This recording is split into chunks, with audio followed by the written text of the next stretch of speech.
চুলায় স্টিলের বাটিতে বাচ্চাদের পছন্দের নরম তুলতুলে খুবই মজার কাপকেক তৈরি করে দেখাবো।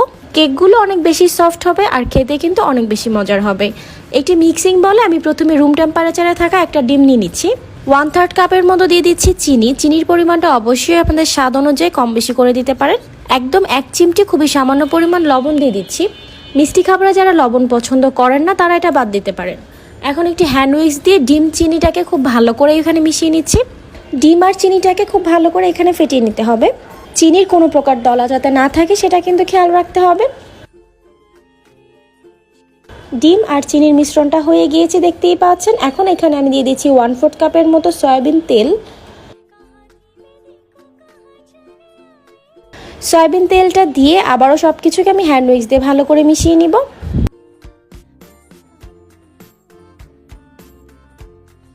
বাচ্চাদের পছন্দের ভ্যানিলা কাপকেকটা আপনারা এইভাবে একবার হলেও বাসায় ট্রাই করে দেখবেন। একটু টাইম নিয়ে আস্তে আস্তে মিশ্রণটা এইভাবে মিশিয়ে নিতে হবে।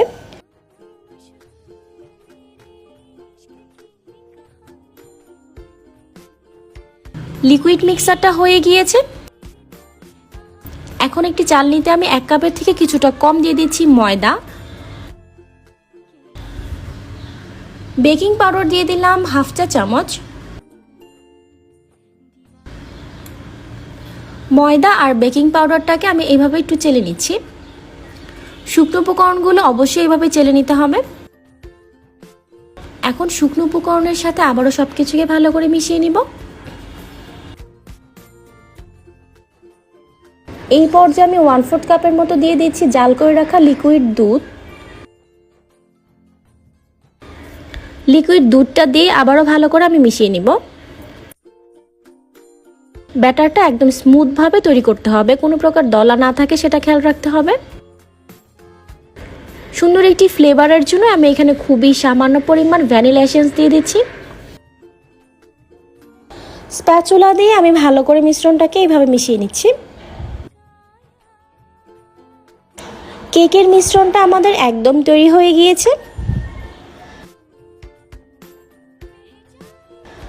কেকগুলো বেক করার জন্য এখানে আমি 4টা এরকম ছোট সাইজের স্টিলের বাটি নিয়েছি।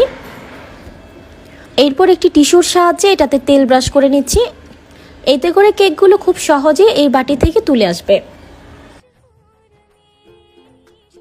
আপনারা চাইলে স্টিলের বাটির পরিবর্তে ওভেন প্রুফ যে চায়ের কাপ আছে সেটাও ব্যবহার করতে পারেন।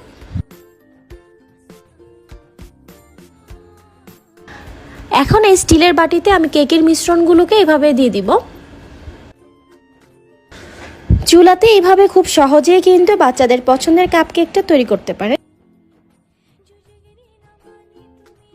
স্টিলের বাটিতে এইভাবে কেকের ব্যাটারগুলো দিয়ে দিব। কেকের ব্যাটারগুলো স্টিলের বাটিতে সেট করা হয়ে গিয়েছে দেখতেই পাচ্ছেন। এখন এগুলাকে বেক করে নেব। চুলায় আমি মোটা তলযুক্ত একটি হাঁড়ি বসিয়ে 10 মিনিটের জন্য এটাকে প্রিহিট করে নিয়েছিলাম। এরপর এটাতে আমি স্টিলের স্ট্যান্ড বসিয়ে দিয়েছি। এখন এটাতে আমি স্টিলের বাটিগুলোকে এভাবে বসিয়ে দিব। ঢাকনা দিয়ে ঢেকে চুলার আঁচ লোতে রেখে এটাকে বেক করে নিতে হবে 20 মিনিটের মতো। আর ঢাকনায় যদি কোনো প্রকার ছিদ্র থাকে সেটাকে এইভাবে কাগজ দিয়ে বন্ধ করে দিতে হবে। 20 মিনিট পর আমি ঢাকনাটাকে খুলে দিচ্ছি। একটি টুথপিক দিয়ে চেক করে নিচ্ছি। টুথপিকটা একদম ক্লিয়ার বের হয়েছে, তার মানে কেকগুলো হয়ে গিয়েছে। চুলা থেকে নামিয়ে এখন এগুলোকে আমি পুরোপুরি ঠান্ডা করে নেব। কেকগুলো যখন পুরোপুরি ঠান্ডা হয়ে যাবে এরপর দেখতেই পাচ্ছেন খুব সহজেই কিন্তু এইভাবে তুলে আসছে। আর কেকগুলো কতটা সফট হয়েছে আপনারা নিশ্চয়ই দেখে বুঝতে পারছেন। ঝটপট বাচ্চাদের পছন্দের ভ্যানিলা কাপকেকগুলো এইভাবে আপনারা চুলায় তৈরি করে নিতে পারেন। রেসিপিটা কেমন লেগেছে কমেন্ট করে আমাকে অবশ্যই জানাবেন। এমন সব মজার আর নতুন রেসিপি পেতে আমাদের ফেসবুক পেজটা ফলো করে রাখতে পারেন। আজ এই পর্যন্ত, সবাই অনেক ভালো থাকবেন। আল্লাহ হাফেজ।